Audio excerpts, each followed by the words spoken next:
오늘 하나님 주시는 말씀 히브리서 11장 1절에서 3절입니다. 우리 한음성으로 함께 읽도록 하겠습니다. 히브리서 11장 1절에서 3절입니다. 우리 한음성으로 함께 읽겠습니다. 시작. 믿음은 바라는 것들의 실상이요 보이지 않는 것들의 증거니 선진들이 이로써 증거를 얻었느니라. 믿음으로 모든 세계가 하나님의 말씀으로 지어진 줄을 우리가 아나니 보이는 것은 나타난 것으로 말미암아 된 것이 아니니라. 아멘. 오늘 우리가 읽은 히브리서 11장 1절에서 3절 말씀은 히브리서 11장이 믿음장인데요, 많은 믿음의 사람들을 소개하고 있습니다. 이 믿음장의 서론의 역할을 하고 있습니다. 히브리서 11장을 보면 명예의 전당이 생각이 나는데요, 명예의 전당하면 사회 각 분야에서 남들이 이룰 수 없는 위대한 업적을 남긴 사람들 두고두고 기억하기 위해서 이렇게 그 사람을 명예의 전당에 모시지 않습니까? 그러다 보니까 명예의 전당의 종류도 참 많습니다. 미국 같은 경우는 상원 의원 명예의 전당이 있고요, 여성 명예의 전당도 있고, 카우보이들은 카우보이 명예의 전당도 있더라고요. 이 명예의 전당의 종류가 아무리 많아도 누구나 이 자리에 오를 수 있는 것은 아니죠. 미국 프로야구 메이저리그가 역사가 지금 140-50년 됐죠. 130년 이상 지났는데 여러분, 얼마나 많은 선수들이 뛰었겠습니까? 지난 한 130-40년 동안. 그래도 이 명예의 전당에 올라가 있는 선수는요 200명 정도밖에 되지 않습니다. 여자 프로 골프 명예의 전당에 우리나라 선수로는 유일하게 박세리 선수가 올라가 있는데, 이 여자 골프 명예의 전당에 올라가 있는 사람이 24명 정도라고 합니다. 여러분, 구약에 얼마나 많은 믿음의 사람들이 등장하고 있습니까? 그런데 히브리서 11장 이 믿음의 전당에 이름을 올린 사람이 몇 명이에요? 한 20명 정도 채 되지 않습니다. 오늘 우리가 읽은 1절부터 3절까지의 말씀은 구약에 수많은 믿음의 사람들이 있었는데 하나님은 어떤 기준으로 그 사람들을 뽑아서 이렇게 히브리서 11장 믿음의 명예의 전당에 이름을 올리고 있는가? 하나님은 어떤 믿음을 귀하게 여기시는가 하는 것들을 말해주고 있습니다. 1절을 보니까 믿음을 이렇게 정의하고 있습니다. 믿음은 바라는 것들의 실상이요 보지 못하는 것들의 증거다. 제가 이걸 다른 번역 성경을 보니까요 이렇게 번역을 하고 있습니다. 스크린 보시면서 한번 여러분 잘 읽어보십시오. 제가 읽겠습니다. 믿음은 무엇입니까? 믿음은 우리가 바라는 것이 반드시 이루어진다는 확신을 갖는 게 아니겠습니까? 또한 아직 눈앞에 보이지 않는 미래의 일일지라도 우리가 기대하는 것이 반드시 우리를 기다리고 있다는 것을 의심하지 않는 것이 아닙니까? 어떤 번역 성경은 이렇게 기록을 하고 있습니다. 풀어서 이렇게 읽으니까 훨씬 의미가 더 잘 다가오는 것 같습니다. 여러분, 믿음은 무엇이냐면 믿음은 바라는 것들의 실상입니다. 이 말이 무슨 말이냐 하면, 내가 어떤 것을 소망하고 있습니다. 그렇게 되기를 기대하고 있습니다. 그러나 아직 그렇게 되지는 않았습니다. 하지만 곧 그렇게 될 것을 내가 확신하는 것입니다. 이미 이루어진 것을 믿는다. 이건 믿음이 아니죠. 이거는 그냥 현실에 되어진 일을 그냥 인정하는 거예요. 현실을 인정하는 것입니다. 근데 내가 소망하는 것이 아직 이루어지지 않았어요. 그러나 믿음은 현실을 뛰어넘어 내가 소망하는 그것이 반드시 이루어질 것을 확신하는 것. 성경은 이것을 믿음이라고 이야기하고 있습니다. 예를 들어 한번 설명해 볼까요? 하나님이 아브라함에게 나타나셨죠. 너의 후손이 하늘의 별처럼 땅의 모래처럼 땅의 티끌처럼 창대하리라, 많아지리라 말씀하셨습니다. 자식이 없는데 자식을 주신다고 하니까 얼마나 마음에 소망이 생기겠습니까? 자, 소망은 생기는데, 그랬으면 좋겠다라고 바람은 생기는데 상식적으로 이게 말이 안 됩니다. 자기들의 조건을 보면 불가능한 일이에요. 아브라함의 나이가 거의 100세예요. 아내 사라의 나이가 거의 90세입니다. 땅의 조건을 보면 내가 원하긴 하지만 땅의 조건을 보면 이거는 불가능한 일입니다. 자, 그런데 아브라함은 이 상황에서 자기에게 아들이 생길 것을 믿었다는 것입니다. 이게 믿음이에요. 내가 바라는 것이 현실에서 땅의 모든 이 가능하지 않을 것 같은 조건들을 뛰어넘어서 이루어질 것을 믿는 것, 이것이 바로 믿음입니다.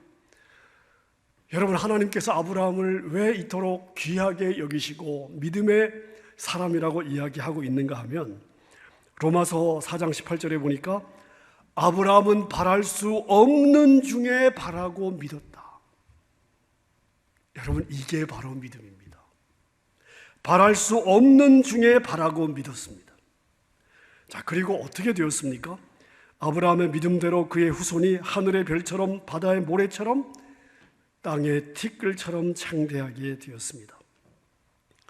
여러분, 하나님이 여러분에게 주신 약속의 말씀이 있습니까? 하나님이 여러분에게 주신, 여러분의 삶에 주신 약속이 있습니까? 여러분은 여러분의 장래에 어떤 기대를 갖고 있습니까? 만약 막연한 기대, 막연한 소망이라면 여러분, 이 시간 이러한 막연한 기대가 믿음으로 바뀌어지는 역사가 있으시기를 축원합니다. 오늘 1절 말씀을 보니까 믿음을 또 이렇게 정의하고 있습니다. 믿음은 보지 못하는 것들의 증거다 하는 것입니다. 보지 못하는 것들의 증거, 이게 바로 믿음이랍니다.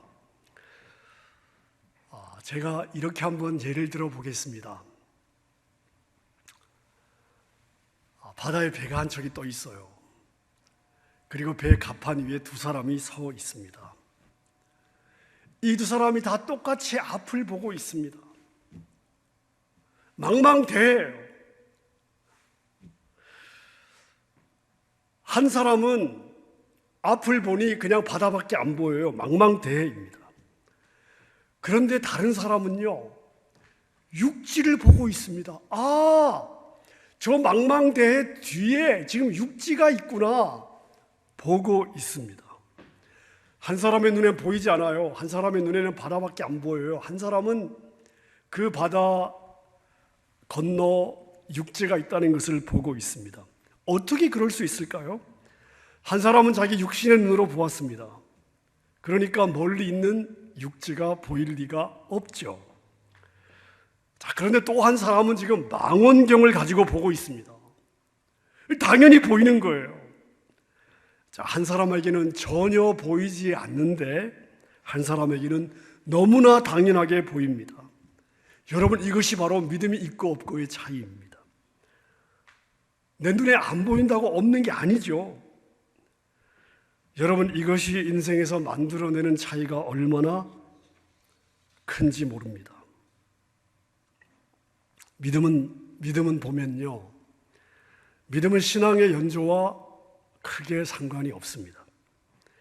믿음은 직분과도 크게 상관이 없어요. 믿음은 나이와도 크게 상관이 없습니다. 믿음은 세상의 지혜나 세상의 학식이나 세상의 능력과도 아무런 관계가 없습니다. 믿음은요, 그 사람 안에 하나님이 얼마나 담겨 있느냐로 결정이 나는 것입니다. 그 사람 가슴에 하나님이 얼마나 담겨 있는가, 하나님이 담긴 만큼 보는 거예요. 하나님을 아는 만큼 보는 것입니다. 여러분, 그래서 사도 바울이 에베소 교인들을 위해서 하나님, 저들의 눈을 열어 주시옵소서 이렇게 기도하지 않습니까? 그러면서 에베소 성도들이 이 믿음의 눈이 열린다면, 그리고 이 믿음의 눈이 열려서 꼭 보았으면 좋겠다 하는 이 세 가지를 이야기하고 있습니다. 믿음의 눈이 열리면 수많은 사람 가운데 하나님이 왜 나를 부르셨는지가 보이고요. 하나님이 자녀된 나에게 얼마나 영광스러운 기업을 주셨는지가 보이고요. 그리고 이 믿음의 눈이 열리면 하나님이 이 땅을 사는 자녀들에게 얼마나 엄청난 능력을 주셨는지를 볼 수가 있다는 것입니다. 여러분, 이것을 보는 사람과 보지 않는 사람이 어떻게 같은 삶을 살아갈 수가 있겠습니까? 여러분의 영안이 열리기를 축원합니다. 여러분의 믿음의 눈이 열려지기를 주님의 이름으로 축원합니다. 오늘 본문에 보니까 우리가 가진 이 믿음의 특징 한 가지를 언급하고 있는데요. 우리의 믿음은 이미 수많은 증거들을 가지고 있다는 것입니다. 오늘 이 절들을 보니까 우리 믿음의 조상들이 이미 그 믿었던 증거들을 받았다고 말씀을 하고 있습니다. 자, 여러분, 1절부터 3절까지가 4절부터 이어지는 믿음의 영웅들에 대한 서론이라고 제가 말씀을 드렸죠. 4절부터 이어지는 믿음의 선배들이 받았던 증거들을 여러분 한번 생각해 보십시오. 아벨이 믿음으로 제사를 드렸더니 하나님이 그 제사를 흠양하심으로써 아벨의 믿음에 대한 증거를 주셨습니다. 에녹은 믿음으로 하나님과 동행했더니 너는 내가 기뻐하는 사람이다, 하나님께서 그러시면서 에녹을 산채로 천국으로 데려가셨어요. 노아가 믿음으로 방주를 지었더니 홍수 심판 속에서 온 가족이 구원을 얻는 증거를 받았습니다. 아브라함은 믿음으로 갈 바를 알지 못하고 하나님께서 인도하시는 대로 따라갔더니 마침내 약속의 땅에서 약속의 아들을 받는 증거를 받았습니다. 요셉은 믿음으로 자기가 죽은 후에 후손들이 가나안 땅으로 돌아갈 수 있다고 말했습니다. 그 당시에는 불가능한 일처럼 보였지만 400년이 지난 후에 요셉의 믿음대로 된 줄로 믿습니다. 여호수아는 이스라엘 백성들과 함께 믿음으로 여리고를 돌았습니다. 그랬더니 성이 무너지는 증거를 보았습니다. 라합은 믿음으로 이스라엘의 정탐꾼을 영접했더니 여리고 성이 무너지고 모든 사람들이 죽을 때 구원을 얻는 증거를 받습니다. 여러분, 이 모든 사람들은 바라는 것들이 이루어지는 역사를 경험했습니다. 남들이 보지 못하는 것들을 실제 보는 경험을 했습니다. 여러분, 우리가 살아가면서 미래의 일이기 때문에 내가 바라긴 하지만 의심할 수 있습니다. 내가 원하긴 하지만 보이지 않기 때문에 흔들릴 수 있습니다. 그러나 우리가 무엇을 기억해야 되냐 하면 이미 수많은 우리 신앙의 선배들이 자신들이 믿었던 것이 이루어진 증거들을 가지고 있다는 것입니다. 여러분, 항상 과거가 중요합니다. 과거에 그런 일이 일어났으면 미래에 일어날 수 있어요. 과거에 한 번도 일어난 적이 없다면 미래에 일어날까? 우리가 이런 질문을 던질 수 있습니다. 하지만 과거에 우리와 같은 하나님을 섬겼던 수많은 신앙의 선배들이 자신들이 바라고 사모했던 것들을 얻는 증거들을 얻었습니다. 한번 그들의 삶에서 일하신 하나님은 여러분, 오늘 저와 여러분의 삶에서도 일하시는 줄로 믿으시기를 바랍니다. 여러분, 우리가 믿음을 이야기할 때 반드시 기억해야 될 것이 있습니다. 우리는 무엇을 믿습니까? 내가 바라는 것들을 놓고 내가 믿습니다를 수십 번 하면 이루어지는 것입니까? 내가 다른 사람과 다른 그림을 그려놓고 내가 보고 있으니 이것은 반드시 이루어질 것이다 하면서 내가 계속 주문을 외워, 주문을 이루어진다. 여러분, 그러면 그것이 이루어지는 것입니까? 아니죠. 여러분, 우리의 믿음은요, 개인의 신념이 아닙니다. 우리의 믿음은 세상 사람들이 이야기하는 긍정적인 사고방식이 아닙니다. 여러분, 우리의 믿음의 기초는 뭐냐면 하나님이세요. 우리가 믿을 수 있는 이유는 바로 우리 하나님이라고 하시는 분 때문입니다. 하나님은 말씀을 통해 무에서 유를 창조하셨습니다. 하나님의 말씀으로 보이지 않는 것들이 보여지게 된 거예요. 오늘 3절 말씀이 바로 그것을 이야기하고 있습니다. 3절 말씀 같이 한번 볼까요? 우리는 믿음이 있으므로 이 세상의 삼라만상이 하나님의 말씀으로 창조되었음을 압니다. 다시 말해서 우리 눈에 보이는 것은 모두 다 눈에 보이지 않는 것에서부터 비롯되었다는 것을 우리는 알고 있습니다. 여러분 아멘입니까? 네.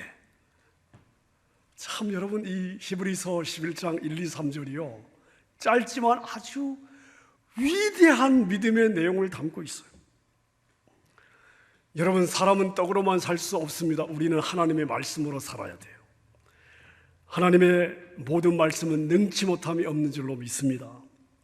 우리 신앙의 선배들은 바로 이 하나님의 말씀을 믿음으로 붙잡고 하나님의 말씀이면 바라는 것들이 실제화될 것이다. 무엇을 의지하는 거예요? 하나님과 하나님의 말씀을 의지했던 것입니다. 그랬을 때 하나님의 말씀은 약속대로 그들에게 믿은 것이 이루어지는 수많은 증거들을 보여주셨습니다. 인디안 우화 중에 이러한 이야기가 있습니다. 한 인디안 추장이 손자에게 재밌는 이야기를 들려주었습니다. 사람의 마음속에는 언제나 두 마리의 늑대가 있단다. 한 마리 늑대는 아주 악한 늑대야. 이 늑대는 화를 잘 내고 질투하고 시기하고 거만하고 거짓말 잘하고 아주 교만하고 아주 못된 짓만 하는 그러한 늑대란다. 또 한 마리 늑대는 늘 기뻐하고 평안하고 사랑하고 소망을 주고 인내하고 아주 온유하고 겸손하고 그런 늑대야. 근데 이 두 마리 늑대는 사이가 너무 안 좋아. 항상 싸워. 자, 이때 손주가 할아버지에게 이렇게 질문합니다. 할아버지, 그럼 그 두 마리 늑대가 싸우면 누가 이기나요? 할아버지가 대답합니다. 힘센 늑대가 이기지. 당연히 힘센 늑대가 이기는 거야. 손주가 물어봅니다. 할아버지, 그럼 어떤 늑대가 힘이 센데요? 어떤 늑대가 더 센 늑대죠? 할아버지가 대답합니다. 그거야 당연히 내가 먹이를 많이 주는 늑대가 힘이 세지. 여러분, 믿음은 거저 생기지 않아요. 믿음은 거저 자라지 않습니다. 내가 믿습니다를 수백 번 외친다고 자라가는 것이 아닙니다. 여러분, 믿음은요, 내가 하나님을 얼마나 많이 아는가에 달려 있습니다. 내가 하나님을 얼마나 깊이 아는가에 달려 있습니다. 내 가슴에 하나님이 얼마나 담겨 있는가에 달려 있습니다. 여러분, 이게 믿음이에요. 믿음이 자라기를 원한다면 여러분은 하나님을 알아가야 되고, 하나님은 당신을 무엇을 통해 계시하셨습니까? 하나님의 말씀을 통해 계시하셨어요. 하나님의 말씀을 통해서 이게 그냥 흰 거는 종이고 까만 건 글씨 이러면 안 되고요. 여러분이 사모하면서 말씀을 읽으면 이 말씀이 살아서 내 영 안으로 들어와서 내 영 안에서 역사하는 것들을 내가 느낄 수가 있습니다. 그런 과정을 통해서 생생하게 지금도 살아계신 하나님을 내가 내 가슴에 담는 거예요. 그 담아가는 과정만큼 나의 믿음이 자라가는 것입니다. 오늘 이 새벽에 하나님을 예배하는 사랑하는 여러분, 여러분의 가슴에 살아계신 하나님을 담기를 바랍니다. 하나님이 어떤 분이신지, 역사 속에서 어떤 일을 행하셨는지, 하나님은 자기 백성들에게 어떤 분이신지를 배워가시고 알아가시기를 바랍니다. 여러분이 하나님을 아는 만큼 여러분의 믿음은 자라갈 것입니다. 여러분이 하나님을 아는 만큼 여러분은 더 멀리 더 많은 것들을 보게 될 것입니다. 그리고 세상이 감당할 수 없고 여러분의 주변 사람들이 감당할 수 없는 믿음의 사람, 하나님의 사람으로 만들어지게 될 것입니다. 이 새벽에 하나님의 말씀을 듣는 여러분 모두에게 이런 믿음의 은사가 내려지기를 주님의 이름으로 축원합니다.